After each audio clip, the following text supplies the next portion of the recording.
Your money mindset impacts your ability to build wealth for yourself and the ones you love. Today, we are chatting with Darla Bishop on her abundance mindset and how she is transforming the legacy of wealth for her family.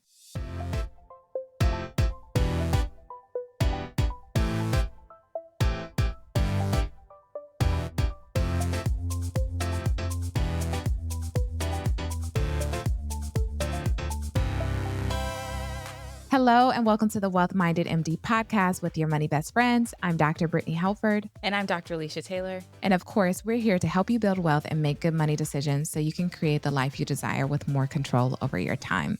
Alicia, can we talk about one of the most important money moves we've made as doctors? And I don't know about you, but for me, when I think about this, it's actually insurance. Yes, I know it's not sexy, but it is absolutely essential, especially disability insurance. Facts. I got mine right after med school, before residency even started. And let me tell you, Prati Botto at PKA Insurance Group made the whole process so smooth. He actually cared, broke down everything, explained the fine print, and got me the best policy for the best price. And what I love is that he treats everyone like that, residents, attendings, even docs on visas. He literally got you. He's super responsive, super knowledgeable. And if there's a better deal out there, he will tell you. Oh, and if you're healthy, you could get approved for up to 10 million in life insurance. So not just disability insurance in only 5 minutes. No labs, no hassle. So if you're serious about protecting your income and your family, call 1-800-258-1018. Or email pradeep at pkainsurance.com. All right, Leisha. Well, while I am thinking all about kids here in Boston, can you let us know kind of what's going on in your single, not kids yet life? Like, let me live a little vicariously through you. Yeah. The life with no kids is quite joyous. I get lots of sleep. I do what I want. There's not as much noise. All these things. Maybe one day, I will have children. It's definitely on my to-do list, if you will, if you can even put something like that on a to-do list. But it's not something I'm trying to do right now. And so I am really enjoying this. In fact, it's so funny. I was with my family for 4th of July weekend, and both of my brothers came by. All of my cousins and stuff were there, and both of my brothers brought both of their kids, and one baby was screaming, the other baby was screaming, the other baby was quiet, and we said, this is strange. And then we discovered that he had gotten one of our older cousins' iPad and was just mesmerized by whatever he was watching on the iPad. My niece was just running around the house, and so I was just like, oh wow, there's a lot going on here. Then my brother looked at me and said, this is going to be you soon. And I said, not too soon. We all had a great time. We started cutting on the music and started doing some line dances. I was teaching my cousin some line dances. They were teaching me some dances. My dad looked at me like, I didn't know that you could do all of that. One of my male cousins bought like this, I think it's a drone, and the guys were playing with the drone and taking photos and all the things. So it was just this fun family weekend. And so that's what's going on in my world. Try to spend some time with my family whenever I can. Usually that's 1 or 2 times a month. And so just enjoying a lot of time with family.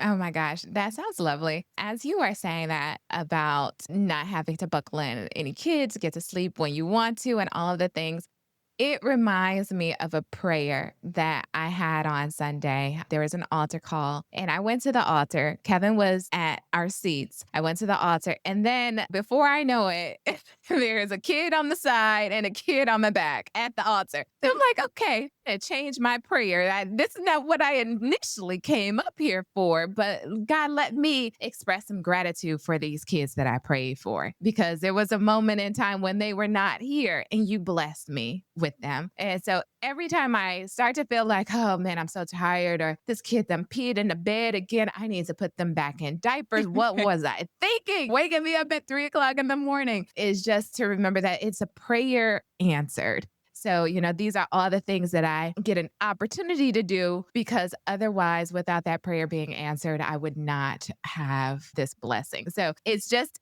a reminder. I am pining for some times when, like, every 5 seconds, somebody's not calling my name mommy, but also thinking about like an Instagram reel of every time you hear your name called mommy, if you did a squat, like my rear end would be nice and firm. And it's also really funny that your dad looked at you like, I didn't know that you could do all of that because when I get Brooke back from camp, that is how I am looking at her. Like she's doing the cha cha slide and the Macarena and all of these line dances. And I'm like, who has taught you this? Because I know I did not teach you. I'm happy that you got a moment to share with your family and that it was really joyful of what your future will become and a reflection of the present moment. Oh my gosh. Thanks for that. And how are your kids doing? They're good. They're good. One of the things that I am figuring out is how to involve them in a way that really cultivates their natural talents and inclinations while also challenging them. So Brooke is overscheduled to some degree, and I'm kicking myself about that. She does piano, she does swim, she does Russian math, but she's good at everything, you know? So I'm like, okay, since you're enjoying this, she doesn't always enjoy every single activity, but she sees the benefit of doing so. While KJ is not in much right now and he just has a different personality, but how can I push him a little outside of his comfort zone so that he can develop these skills? So that's kind of where I am, is trying to figure out how to nurture them while also pushing them a bit so that they can evolve and develop without overscheduling them. I don't know. It's always a balance. And then the other thing that I'm working through is because Brooke is a little bit older, like she would technically be going to second grade if she had a different birthday, but because her birthday is September 22nd and it falls after the September 1st deadline, is she's going to first grade instead of second grade. And so she's one of the oldest kids in the class. So she's a little bit more mature. She's very talented. And I don't like to say this to her, but she's very smart. She's in this math curriculum during the summer. And the problem, she finishes her homework in like 5 minutes. And so we went for this evaluation, and the teacher was kind of giving me a pushback to say, oh, well, she's in the appropriate class. But then there was a substitute teacher, and that substitute teacher gave her second grade work instead of first grade work. And she was challenged, but she was still able to do a good portion of the materials. So it's like, how do I advocate for my child when I know that she can do more so that the teacher can actually give her more without being obstructive of the teacher doing their job and really utilizing their expertise? So that's where I am. That's what I'm figuring out about my kids. I wonder, would you consider testing her to see if she could potentially skip a grade? Would that be an option? I don't know if there's a gifted program for maybe kids who are a little bit more accelerated than others. They can get maybe some focused attention that challenges them. And as I'm mentioning all this, I'm realizing how much of your brain power is spent on your kids. And I'm like, wow, that's a significant chunk. I'm like, wow, you're managing all of these things in your head, like childcare, and I want to make sure they're challenged, and I got to discipline them, and I got to teach them about money, and I got to do all of these things. And I'm thinking, ooh, might be a little bit longer for me. Just being honest. Look, that's a lot. It's a lot happening. Yeah, the mental load, it is heavy. It is heavy. But, I also appreciate that I get the opportunity to do it because when she's FaceTiming with my aunt and she's like, Auntie, listen to this song that I can play, and she can play the music on the piano, that builds confidence and it also adds a moment of joy to my family. And so, how much can I just help to foster God's gift? But yeah, it's a lot of work. It's a mental load. And I have to plan for fall. Like her piano teacher's like, oh, well, when you get your fall schedules settled, I'm like, well, I just started summer. Can I just, be in summer for a moment? So it's always a lot of future planning. But as we talk about future planning for children, I know I've made a lot of mistakes as a parent, and I've also made some mistakes and had some money mishaps, but I'm not going to share mine with the people today. So, Leisha, I want to know about your money mishaps. Do you have any money mishaps to share? One of my money mishaps, or I should say it's a money confession, is Okay. that sometimes when I'm on vacation, the same filter that I would have when I'm not on vacation is not there. And this is in regards to things that I would purchase. On a day-to-day basis, I usually don't buy a lot of things. I'm not very materialistic. But when I'm on vacation, I'm like, yeah, let's go. Let's buy it. Let's do it. And when I was in Japan recently, I mentioned I bought a Louis Vuitton bag, which I have no regrets about. But I also bought a couple of other bags too. I know you're like, "How many do you need?" Let's not talk about that right now. But one of my confessions is I probably bought a bag that I didn't need, which, okay, sometimes we don't always buy things we need, we buy things we want, and I think that's okay. But then when I came back to the States, the same bag was on sale. And so my money confession was actually about like, okay, this is a lesson for me. Okay, Alicia, allow yourself to have fun and splurge a little bit when you're on vacation, but also try to filter in some things so that maybe I'm not buying too much because I just had a little bit more self control and waited. I could have paid less for the same bag. It's not that big of a deal. It's not going to kill me. I had money allotted to splurge kind of on vacation, but it's just like a gut check for me of like, all right, Leisha, let's try to have a little bit more self control the next time. And so that is my money confession as I bought something, paid regular price when I could have gotten it on sale. Of course, I didn't know that at the time, but my point is, had I just waited and said, all right, this is something that I want, let me wait a couple of days or let me wait a week. And if I still want it to this degree, then I can purchase it instead of it almost being like these impulse purchases. Mhm. That is my money confession, my money lesson that I learned. Well, thank you for sharing that. I think we've probably all been there when we've seen something on sale. And I've definitely been there where I'm like, about to take this thing back and get the difference. But then it's sacrifice of time, right? I have to go back to the store and now I have to return it. And so, how much time am I wasting in order to get this difference in cost? And sometimes it's just not worth it. So I've definitely been there. I know I've been very cheap in taking things back before and also been regretful. And I think also because you purchased it in Japan, you probably can't return it, right? And so that is the other thing that's at play here. Yeah, yeah, there's definitely, like, more hoops and hurdles. They were like, "Call the store in Japan." It's like, "Okay, so there's one problem, and that is that I don't speak Japanese." This is gonna be a lot trying to figure it out. Some systems internationally don't necessarily operate the same as American systems, and so I'm not quite sure. I might have to take the L, I might have to take the loss on that one, but that is okay. I learned a valuable lesson even though it cost me a few coins. Yes. Well, thank you for sharing that with us. As physicians, one of the most important things that we can do is make sure that we secure our income because a lot of our financial plans are contingent on our high doctor income. One of the things that you will need to do is make sure that you get long term disability insurance. Now, Pradeep and his team at PKA Insurance Group have a reputation for putting people over profits and always doing what's best. Do not hesitate to email PKA Insurance and his team today. They will help you get the insurance you need with the service you deserve. And now I think there are more insights that we can learn. And Alicia and I are going to interview Dr. Darla Bishop and learn all about how she is shifting her mindset and also transferring these habits of wealth and mindsets for wealth to her children. Well, I am super excited to have our guest, Dr. Darla Bishop, on the podcast with us. Darla, you and I know a lot about each other. We go way back, as people would say, to undergraduate time. But please introduce yourself to our audience. Yes, hey, I'm Dr. Darla Bishop, and I'm the author of How to Afford Everything and our newest release that I co authored with my 6-year-old, Madeline's Money Adventure. I'm so glad to be here, but I do feel like I need to disclose for your audience I am DRPH, not an MD or DO. I just wanted to put that out there because I know there's a difference, and I don't want you to think that I don't. Well, thank you for the clarification. Can you tell us a little bit about your background and like how you grew up and how you got into this whole personal finance space? The big hero story actually comes when we were together at Michigan, Brittany. Like, I grew up in Detroit and we just went through so many things growing up that I remember distinctly saying, sometimes even out loud to myself, if we just had some dang on money, we wouldn't be going through this, right? And so when I went to college and saw classmates who literally had Range Rovers and whose parents wrote checks for tuition and said, "Oh, sweetie, we overpaid by accident because we didn't know you had that scholarship. Just let the money sit there." And my freshman year roommate's parents offered to buy my books because they noticed that I didn't buy them when I went to the bookstore with them. And I was like, no, no, no, I'm a scholarship student. I'll be fine. I just can't buy them until classes start. But thank you so much, right? These strangers had enough in them, had enough resources to not only write a check for their child's tuition, but we're going to offer this random girl from Detroit. Like, my books were going to be like $400 because I was still pre-med at that point. I had this moment of, because I'm a scholarship student, I don't have to work as much as I thought I was going to get through college. So what am I going to do with all this free time? I can join clubs.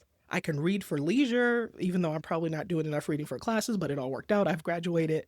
And I was like, well, I'm going to study money because when I tried to ask, even my roommate, well, so what do your parents do? And like, did you work in high school? She'd be like, why are you asking me these questions? Like, are we going to the party or not? And so I was like, okay, so I can't ask my peers about money because they don't know why they're rich the same way I don't know why I'm poor. Mm. And so I'm going to study money because if there's one thing I know how to do, is study. There's 7 libraries on this campus, plus we can use the Ann Arbor Library since we live in the dorms, and I'm going to read books about money. I think one of the very first books I read was Girl, Get Your Credit Straight because it was written by a Black author. And then I'm sure I've read a lot of Susie Orman. Susie Orman was very popular when we were in college, right? And she was different because she was a woman and one of the few women in the space at the time. And Personal Finance for Dummies. And over the course of the last 20 years, I have read more than 100 books and decided after complaining that they were all missing a couple of things for me, decided to write my own. And then my daughter jumped on the bandwagon because she was like, well, mommy, when do I get to write a book? I said, sweetie, as long as it's about money, we can write a book anytime you want. She came up with this awesome story that starts with us in the store and me telling her no, but how she gets around the no. And so I think it's a really great way for us to teach kids about the value and power of not only money, but when money comes into your life, what to do with it. And that's so important to me because I was telling you just a moment ago, I grew up in some kind of weird and not so great circumstances. But my children are not dealing with those same circumstances. They are in a different social economic status than I was when I was growing up. And so as parents, we are constantly thinking about how do we build that grit? How do we build that resourcefulness? How do we build that I'm going to figure this out into them without the suffering that is what helped us earn those lessons, right? So writing the book was one of the ways for me to kind of get those lessons really deep into her without her having to go through the housing insecurity or the, I don't know if we'll have lights next week. This way she has the lesson without that pain. I think that that is so great. And Darla, I don't know you as well as Brittany does. And I will say I am already inspired despite the fact that you went to Michigan because I went to Duke. And so me and Brittany argue about the right shade of blue and who's the real blue and all those things. So I'm going to let you slide on the Michigan piece. But I do think that what you have had to say thus far is really important. It is something that I think about, and I don't even have kids yet, that I know that my parents thought about, that I have family members and friends that think about. A lot of physicians are kind of thinking about how do I raise children that have grit? How do I raise children that are grateful, that have that hunger and that drive, even though they may not have as much struggle? And so I think that is something that a lot of people can relate to. But I want to start off here with learning a little bit more about you and your mindset, because clearly you had to have this amazing mindset to even rub off on your daughter. One of the things that I believe that you are known for is your abundance mindset. And so I want to kind of start there. What does having an abundance mindset mean to you personally? And how has that manifested in your life? Yeah, and so it's one of the things where it's practice. I think when it comes to money, when it comes to mindset, people think, well, you're born with it or you're not. And no, it's not true. These are things that you can learn and practice and grow within yourself. And what I will say is what we lacked in maybe financial and other physical resources growing up, the women who raised me, these women were rich in faithfulness, were rich in self confidence. And so they gave that to me, and it has literally and figuratively paid dividends because I remember in high school, I got selected for some very special dinner. And I remember telling my aunt who I was living with at the time, I don't know if I should go. I don't know if I have the right thing to wear. And she said to me in this weird Southern drawl, because she doesn't even have one, baby, any room you show up to, you belong in. Even if you fall on your way in the door, you belong in that room. So you go and you smile and you say, hi, I'm Darla and I'm so happy to be here. And you be in that room. And that was so powerful, even as a teenager, right? Being a little nervous about being in this different or new space. She said, if you ended up in the room, no matter how you got there, you belong there. So act like it and act like it and act like it. Made it very clear. And so that was one of the most important lessons in abundance that she could give me. No matter how you end up in a space, it can all work out. In fact, it will all work out. So just act like it's going to. Kind of like fake it till you make it, but we'll just believe it until it's true versus fake it till you make it. Well, Darla, I love that. This is one of the things that we've had private conversations about that I love about you is just your mindset, your internal belief in your abilities. And I know as a woman in healthcare, especially as a woman who has not been trained, like I have no degrees or anything to say, okay, Brittany has studied personal finance. She is an expert in personal finance, that I've dealt with a lot of imposter syndrome. And so my question is for someone who might be feeling a little less abundant, maybe they're operating under scarcity or maybe they're operating under fear. What are some practical things that you do? What are some habits or routines that you use to stay grounded in abundance, especially when things feel uncertain, when you feel like you're not supposed to be in that space? I know you've had that really early childhood encounter that helped you to develop this, but is there anything that helps you to maintain it and stay grounded? Absolutely. And there are a few things that I do regularly throughout my day and at night. And these are now just part of my day. But if you're just starting out, there are a few ways to anchor yourself. One is gratitude. Now, we talk about gratitude in a lot of ways, but the truth of the matter is what you appreciate appreciates, right? Where your attention is, that's what get amplified. That's what the universe brings to you. And so in doing a gratitude practice, what this might look like, especially if you're accustomed to this, is each night as you're laying in bed, should you be laying in bed or on the couch or whatever your sleeping situation is, that you pick 3 things that you're grateful happened to you, that you saw, that you experienced that day. But the trick is each day it has to be a different set of 3 things. Yes, you might be thankful for your family and your warm bed every single day, and that's great. But in order to grow this part of your brain, to get that new neural connection to where it becomes an automatic, is you get the practice of noticing the things that you can be grateful for. And so after a month, if you truly do this and you've named 3 things, that means that you have almost 100 new and separate things in your life that you have verbalized as being grateful for, which means that next month you'll see all of those things, that thing you're grateful for. So the gratitude exercise of choosing 3 things every night before you go to bed, or maybe you're a morning person, maybe you do it as you're brushing your teeth, but that gratitude exercise. The second piece that is super helpful to me is thinking about opportunities and obstacles. So, depending on how you were raised, depending on how easy it or hard it was for you to get to and through graduate school and advanced medical education and your residency and whatever family things you have going on around all of that, you might be focused on obstacles because you think if I look at the obstacle, then I can make a plan to overcome it. But really, if we can just shift that and instead say, well, where's the opportunity? What will I learn from this? What is this trying to teach me? That simple shift in asking what this situation or person or thing can teach me, even if I don't win, I will learn. And learning, frankly, is like winning twice because you learn the lesson. And most of us, when we learn the lesson, we only got to learn it once. And so that means that you learn the lesson, especially if you learn it early, you don't have that issue anymore. That's really, really helpful. And I think that in healthcare or even as women of color, we're often taught to be grateful for what we get. And so there's this issue of how do we balance gratitude and ambition? And I love what you said about thinking about 3 things that you can be grateful for. And over time, you're going to build up this list. And as you are pursuing new opportunities, sort of thinking about the opportunity instead of focusing on the obstacle can be really helpful. But I find that in our quest to do that, sometimes we still have doubts. And so I'm curious about you personally, like, were there some doubts that you have had to silence as you have built up success over the years? And what has kind of helped you push through that? Yeah, all the time. So I will say I don't suffer imposter syndrome because honestly, if you look at the way my life started and the way my life is going, it don't match at all. Like people who meet Dr. Darla Bishop have a whole vision of like, I remember this woman, I was in a community meeting. I work at a Medicaid health plan, and I ended up sharing a story about something I went through in high school and that how it really shaped why I do the work I do now as a former Medicaid enrollee. And she came up to me after, she said, you know, Dr. Bishop,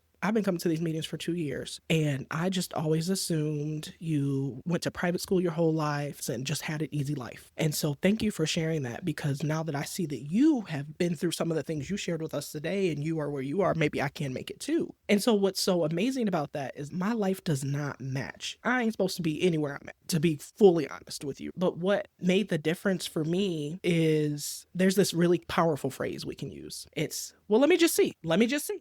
What can I get away with it? If I walk into this room and they tell me to leave, I'll just say, okay, thanks. Thanks so much. It was nice to see you, right? If I send a pitch and no one's interested, I say, okay, well, thank you so much. Maybe next time, right? Because maybe the timing is just not right. Maybe you're not ready. Maybe they're not ready. Maybe there's something happening on the other side that you don't know about, and it's just not time for that thing to happen for you in this way. but to instead just be like, okay, well, these things always work out for me.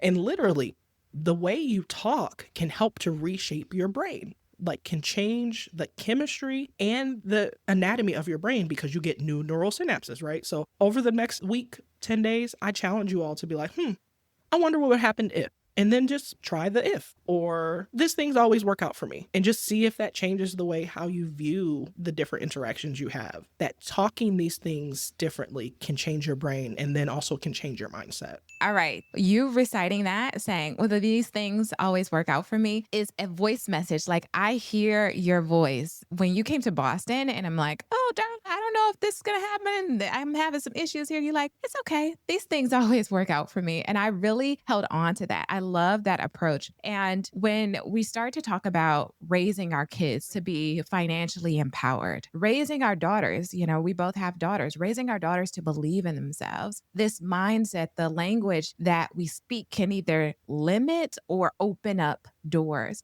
So I wonder how you are transferring this mindset to your children and so that they can adopt an abundance mindset without also being super privileged and brats. That's a thing we worry about because as a parent, I get to say yes to a lot of stuff that maybe my mom or my aunt were not able to say yes to. I can hand out yeses all the time. Yep, I got McDonald's money. Yep, I got toy money. Yep, we can go get ice cream because shoot, I want some ice cream too. I can say yes a lot. And so one of the things that I recognize, it doesn't feel like it when you're in the trenches of parenting, but as your kids get older, you are actually their internal narrator for a little while. When they're at school, when they're with their friends, when they're at that first job, when they're babysitting other kids, the voice that's running through their head oftentimes is yours as their parent, whether you believe it or they believe it. It's really what happens.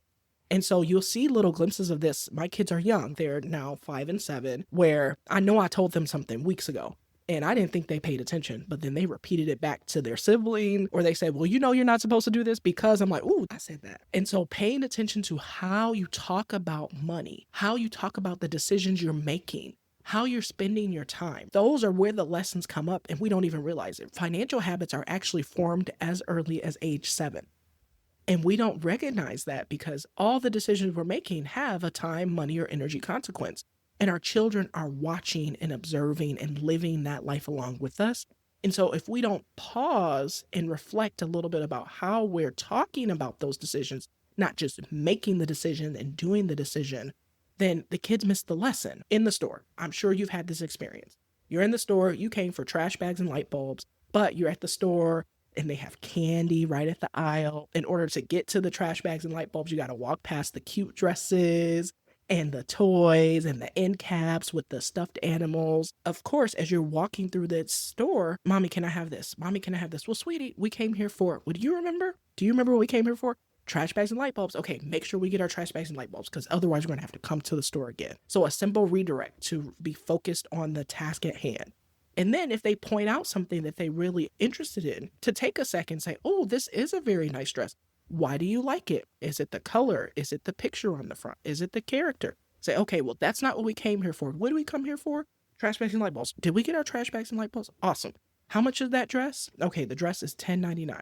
When we get back home, let's check your piggy bank because if you have enough in your piggy bank, the next time we come to this store, or maybe even we'll make a special trip, we can get that dress for you. And see how it only took me an extra 30, 60 seconds to have that conversation with my child versus the quick and sharp no. But I gave them context. I helped them remember that we have to focus on the task at hand. I let them know that there is a possibility, but there's a few steps for us to get to the dress if that's what we really want. Don't you know, 9 times out of 10, that just goes and is a much smoother store interaction than the no, not right now. We're not doing that. I can't afford it. We don't have money for that. That's not what we came here for. And all those things might still be true, but I didn't have to tell her I didn't have the money for that. I told her to check her piggy bank because maybe she does. I like it. I like it. I like it. It reminds me of the days when I was younger. My father gave us an allowance. And I actually think that that was really helpful for us because he never bought us toys. He gave us a weekly allowance and said if we wanted something, we had to save up our money and purchase it. And I learned real quick the value of a dollar because when I spent too much and I couldn't get the next thing I wanted, I was taught that lesson very vividly. And so I think that that was really good for me. He made us give 10% of our allowance to the church to teach us giving, and he made us save a portion of it, which at that point I'm like, what am I saving for? But I think that those lessons were really helpful for me. So I'm curious if there are some other practical things that you're doing at home to instill healthy money habits, both in yourself and in your children. Yeah, and they don't always look like money habits. It's like with our clothing. So when the kids grow out stuff, because they're growing like weeds, especially in the summer, they're on summer fridge and belly versus like school year fridge and belly. We go through the clothes. Oh, this got too small. Let's see. Could some other kid use this? Are there any holes? Is it broken? This can make another kid happy. Okay, we can either give it away or we can try to sell it to get some more money for your piggy bank, right? Other thing that we do is we talk about how important it is to not waste things. We don't waste water. So if you're in between brushing your teeth or washing your hands,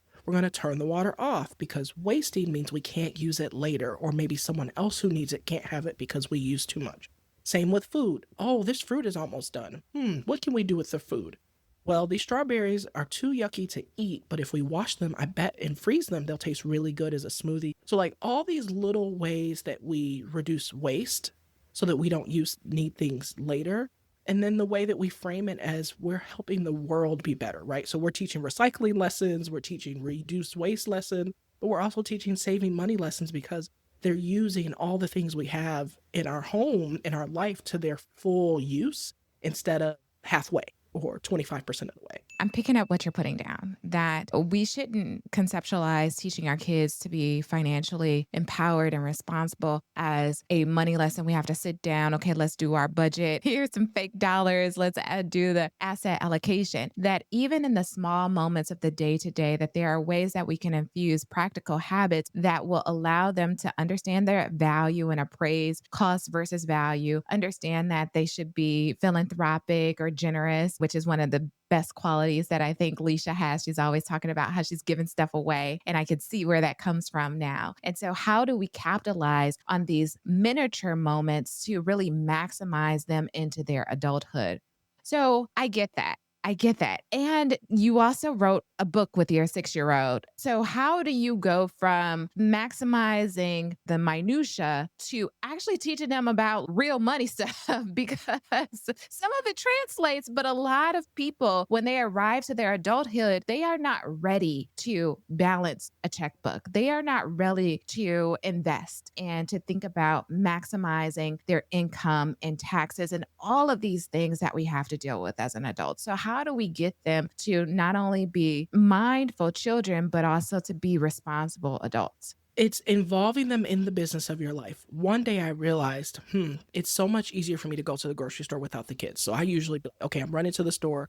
You got the kids for an hour to my husband or to the babysitter, right? But I was like, wait, how will they know how to compare prices? How will they know if this yogurt is a good price or how to check the expiration date if I don't show them, if I don't involve them in the business of running their lives? So anytime I have an opening, I'm like, well, we got to go to the grocery store. How much are those eggs? Do you remember how much they were last week? So that they can understand that I am paying attention to the price of the things that I buy. And because they do have a piggy bank with physical money that they got from the tooth fairy or for grandma, they also have some context of scale. So like $3 for eggs, not so many. $5 for eggs, that's maybe a lot. And so that at every age and stage, involving your kids in the business of your life in a way that's age and developmentally appropriate. So now that they're 7, my daughter is super good at counting. And so I have her add up the totals when we're in the store. Okay, add 7. Okay, add 3. How much are we at now? For my 5-year-old, it's more about, which one is bigger? In the store, which one is bigger? They cost the same, but which jar of peanut butter or which jar of jelly is bigger? If this one costs the same, but we get more, maybe this is the one we want instead. And so there are all of these ways to put that in. And then when they do get money, to talk about what to do with that money. If they get a gift or if your tooth fairy is the kind that brings cash. Well, you got $1, but we got to split that up because some of it can go to saving, some of it you can spend, and some of it can go to giving. Because when we get money, we have to do 3 things with it. Because that's how we have money when we need it, is we split it up. And there are so many ways to break this down on age appropriate ways. In fact, I built a curriculum for pre-K to 5th graders because I think parents don't realize that they are doing the money lessons whether they know it or not. And so having just a little bit of intentionality behind it can change everything. Because I hear my daughter all the time. She just had a new tooth come out. The tooth fairy bought her $7. I said, well, Maddie, what are you going to do with your money? She's like, well, I have a lot of money right now. And I said, well, how much money do you have? She said, I don't know. Let's count it. Maddie has the $42 in her piggy bank. That's a lot of money for a kid who doesn't have no bills, right? And I said, well, what are you going to do with your new $7? She says, well, I don't really need anything because we just went to the store and got roller skates. So I'm going to save it for later. That's because we have been talking about that for years. And so since she doesn't have an immediate need, she's like, I'll just save it for later because maybe I'll want something later. Well, it seems like you are raising the most well-adjusted, money-savvy little girl. And so have not met your little queen, but I'm sure she's awesome. But I'm curious about you. Like, okay, what is a one money lesson that you've had to maybe unlearn in adulthood, or a money lesson that you feel really shaped the trajectory of your life? Well, one thing that I'm actually struggling with right now, because let me tell you, finances still has money problems, okay? They're small money problems, but they're still money problems. So in my personal life, my relationship with debt is I don't like debt so much. I don't hate it. It's not the worst thing in the world. In fact, debt is what allowed me to go to college, is what allowed me to have a safe and reliable car, is what allowed me to purchase my first home. So like for me, debt is not evil, but if I don't need it, I'm not going to take it. In the business, because of the way that things just happen, right? You have to pay your staff, you have to pay your vendors, you have to set up some infrastructure so that when opportunities come along, you can actually take advantage of them because you have the person who can do the work, who can answer the calls, who can respond to the emails. And so I've taken on some debt for my business and I'm really grappling with that, right? Like, in my personal life, we would have took care of this months ago. But in the business, we're just not there yet. I have to carry the debt a little bit longer until we get to the next big contract or until we get to this investor. And so I'm really struggling with that because I'm like, what does it mean that I have debt? And frankly, it doesn't mean nothing. Like, it doesn't mean anything bad that I have debt. I have been making very careful, good decisions all along the way. It just turns out because I'm a Black woman, I'm a first generation wealth builder, that when I needed capital, I relied on debt to build it. And I know I'm going to make it back. Money is literally on the way to me. Money is on the way to me. And so this debt is just a temporary bridge so that I could build the infrastructure needed so that I can take on that big contract that is on the way to me. Because if I hadn't made the investment in the people, in the systems, in the back end website, then I wouldn't even be a contender for this contract. And so the debt just means that I needed to borrow some money to get me to the place where I can then make the money I need in the business. But I have to do work on that like every day when I see the balance. I'm like, what am I doing about that? Nothing. You are doing everything. You haven't overborrowed. You've been very resourceful. You ask for things. You trade work for things. I'm going to a conference in 2 weeks that literally I did not have the money to go to. But don't you know, I worked out a work study arrangement with one of my mentors. I was like, can I be your assistant? Because I really need to be at that conference, but I don't have the money. I can stay with a friend. I can use airline miles to get there, but I need to be at that conference. So she was like, yep, you can be my assistant. We'll make you part of the team. You can come to the conference. That's one of the ways that I'm proving to myself, look, this debt doesn't mean anything because you're literally doing everything you can to keep your debt as low as possible. It just is. Don't have strong feelings about it. Get rid of the yucky feelings about it and just make a plan and follow your plan. I know Leisha and I probably share the same sentiment about debt. We were very debt averse. I paid off my student loans aggressively without sacrificing some of the moments of joy. And a lot of people look at that and say, okay, well, why did you pay it off so aggressively when you could have leveraged that lower interest rate and built wealth faster? And when we think about how wealth has been built, it is often utilizing some form of debt. So I wholeheartedly agree with you that as long as you have a strategy, like we're not taking out consumer debt here, like this is not what we're supporting. We are supporting using debt as a tool. And that's what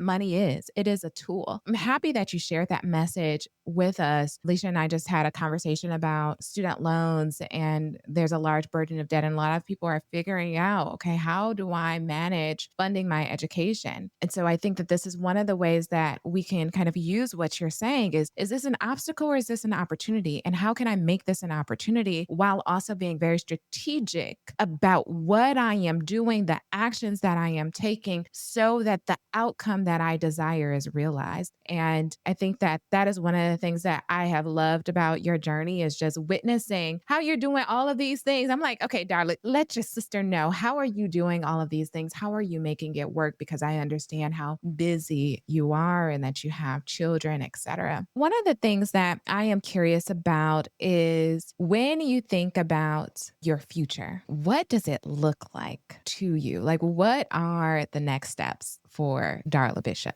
Looking ahead, if I'm honest, I've really only thought about the next maybe 2 or 3 steps because I have suspected ADHD. It would make a lot of sense if I had ADHD. That if I look too far ahead, I actually get a little overwhelmed and a little disjointed. And so right now I'm just focusing on getting Madeline's Money Adventure to as many kids as possible, probably through organizations like Boys and Girls Club and Girl Scouts and credit unions, right? And then after that, maybe I'll do more with grown-ups again because I have a digital course that I think could be really helpful and digestible for people who are not sure where to start and where to go next. But that can come after I feel like we've got Madeline's stuff really running because also Madeline's keeping track. Every few days she asks, so how many books have we sold, mommy? Because I'm pretty sure she's counting up her portion. I told her how much she makes for every book that we sell. And so I'm pretty confident she's got a notebook somewhere where she's like, so mommy, where's my $435? One day she's going to be like, so I did the math. Where's my money? I'm just looking forward to having additional platforms and really just helping families have better money conversations because they're having the money conversations even though they don't even know it. Yes. So that they can be better and smoother. And so when those kids become grown-ups, they have a really positive relationship with money and with decision making and with weighing pros and cons and comparing things because they've been practicing it all along. Yeah. Brooke works in my business. She did some work yesterday and she has her hours listed on the board here. She negotiated her rates, so I wholeheartedly agree. I think even if you don't have a physical business, like Leisha said, she remember receiving compensation for her chores, for her housework, and her daddy helping her to direct these things. So whether you have an actual business, an entrepreneurial pursuit or not, then you can still teach kids how to manage their money and understand that they themselves can be a business.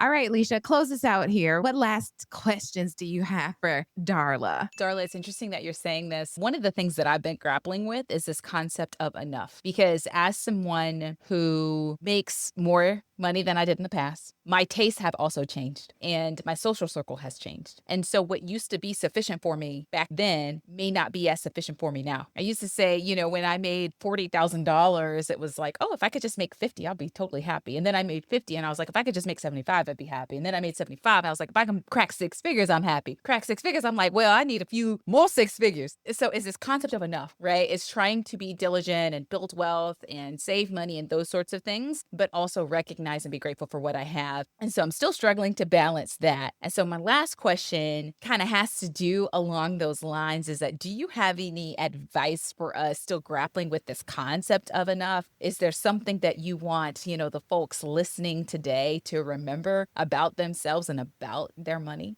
One, everything is relative. Everything in life is relative. And so whether you think you're doing good or bad, if you're feeling badly about where you are, change the ruler. Change the thing that you are comparing yourself to.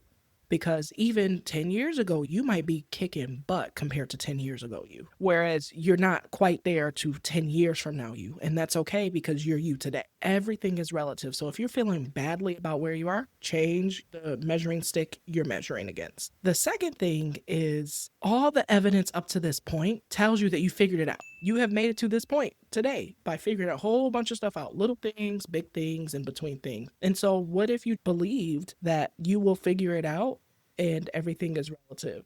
And then the other thing, and now this one, take a deep breath, get in your chair real comfortable because this one might sting at first, but I'm going to say it twice so it doesn't sting the second time as bad. You, baby, you. The one yes, I'm talking to you. Only you get the privilege and the work of living your life. You're the only one who gets to, who has to live your life in your body, in your circumstances, in your relationships. You're the only one who gets to do it. And so when comparing yourself to other people makes you feel not great, you know that you can change all that. You can change the people. You can change your address, especially if you got a little money in the bank. You got a lot of choices in terms of changing the aspects of your life that make you feel bad because it does not serve you to feel badly about yourself in any circumstance. And so since you are the only one who gets to and who has to live your life to the fullest possible extent. Figure out what makes you happy and do more of that. Figure out what makes you unhappy and stop. Well, Mike has been dropped.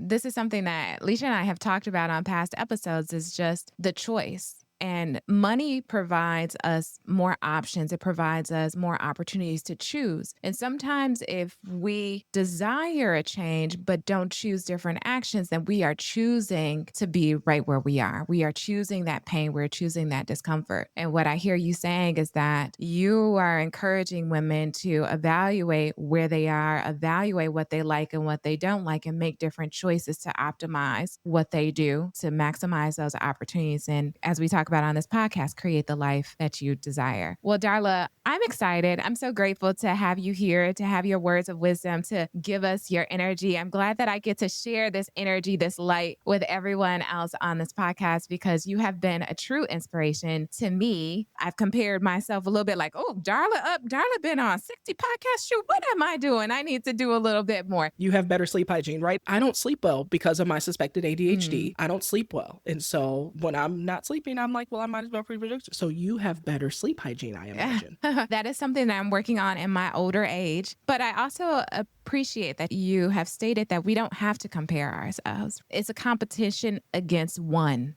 And so it's up to us to really appraise what we want to do and also what we choose to do, what we get to do, and how we can transfer this mindset, that inner voice that we say to our children, because it will become their inner voices. And how can we make that voice that our children hear a little bit more positive? All right. Thank you so much for being here. Thank you for having me. And before we close out, where can people find you? I want to make sure that people know how to connect with you. How can people find you? Oh, yes. The easiest way is darlabishop.com/social. All the links are there. darlabishop.com/social. All right, folks, you heard it here first. We had Dr. Darla Bishop on. She's been a delight. If you want to connect with her, you now know how to do so. Thank you, Darla, so much for your time. We appreciate it. All right. And now it is time for fun money. Leisha, I want you to go first. What are you doing fun? How are you spending your money for fun? Well, this weekend I went to the movies, which I don't usually go very often. I'm more of a watch a movie at home kind of gal. And I'm also like, why am I paying to sit in the dark and watch a movie when I can pretty much do the same thing at home? So I usually don't go to the movies that often. But I have friends who love going to the movies. My partner likes going to the movies. My family likes going to the movies. And so I went to the movies this weekend and I saw the new movie F1, which maybe by the time this airs is an old movie. But at the time of this recording, it's new. It's a movie with Brad Pitt and Damson Idris, I think is his name. And it's about race car driving, which is like, really, Leisha, why are you watching that? But it was so action-packed. It was so amazing. Watched it in IMAX with a big screen. Had some buttery warm popcorn. Had something to drink along with it. I was just in my element. And the movie was entertaining, girl. So I had a great 2.5 hours. And so that is something fun that I did with money. I was like, who knew? This was a great way to spend a Sunday. That sounds fun. Kevin and I used to go to the movies all of the time. We don't do that anymore. We usually purchase a movie at home, and it's not the same experience as you mentioned. I'm happy that you're like, I don't typically do this, but I'm going to do this today, and that it was very enjoyable for you. One of the ways that I'm spending my money for fun that I'm actually reevaluating is spending money on subscriptions. So there was a show that we wanted to watch on Hulu, and there was a deal for Disney Plus with Hulu, but it was like a temporary deal. So now it's increased to $9.99 per month. I am watching my shows, but then I'm also thinking, do I actually need this subscription? And how can we reevaluate subscriptions? There's another subscription that I have for an app for Brooke that's a piano app. And sometimes I'll get on there and play on the piano and like learn some new tunes and things of that nature. So I've been spending my money on subscriptions, which has been fun. It is able to foster a new skill or some enjoyment, but I'm also just evaluating the recurrent cost and like how much we're actually utilizing it. So it's fun money, but then it's kind of with your money mishap, like, do I actually really need this? Yeah. You know what? We got to grab moments of joy in your words when we can. And sometimes we can get those moments of joy for free or for low cost. And I love those kinds of moments of joy. So I hear what you're saying. You may not need all of the subscriptions, but the subscriptions, from my understanding, are not too pricey for someone such as yourself, who is a very successful doctor and entrepreneur. So I think you can afford those subscriptions. I want you to grab that fun and those moments of joy when you can. Thank you for the permission. Thank you for the permission. Well, we hope that you learned something during this episode. If not learned, you were at least inspired. And we want to say thank you. Thank you for listening. We know that your time has a cost and a value to it. And so we want to just express some gratitude for spending a moment of time with us. Feel free to give us a review and share this episode with someone else who needs just a little bit of push to teach their kids about money. Hello, and thank you for listening to our podcast. And because of that, we have something for you, our Wealthy Minds Blueprint. Have you ever thought to yourself, I wish I could be better with money? Do you want to start investing and saving for retirement, but keep delaying because you don't know where to start? Our Wealthy Minds Blueprint is here to help. This guide will teach you what you didn't learn in your training so you can stop being confused about money and start taking what we call wealthy-minded action. We'll help you become a master of your finances and simplify investing so you can get started today. Take control of your financial future by downloading your free copy of the Wealthy Minds Blueprint now and start building the wealth you deserve. One of the most important things you can do is ensure you have long-term disability insurance. Long-term disability insurance secures your income if the unexpected happens and you are unable to work due to medical illness, chronic conditions, or an accident. Unfortunately, all insurance agents aren't created equal. Some of them are so focused on making a sale that they fail to reveal certain necessary information, tell you about discounts available, or clearly explain the process. Prati Botto and his team at PKA Insurance Group are different. They have a reputation of putting people over profits and always doing what's best. If you need life insurance or disability insurance, reach out to Pradeep and his team today. They will help you get the insurance you need with the service you deserve. Hello, everybody. It's me, Brooke. I'm recording a little disclaimer for my mommy, Dr. Brittany Halford, and her friend, Dr. Lisa Taylor. Just so you know, they're not financial advisors, tax professionals, lawyers, or financial planners. Everything you hear is for education and entertainment. It's not strict financial advice, you know. So use your best judgment, chat with a tax professional, and all those other people that you need to talk to. Thanks for tuning in today. Keep cruising on your journey to wealth and wellness. Bye-bye.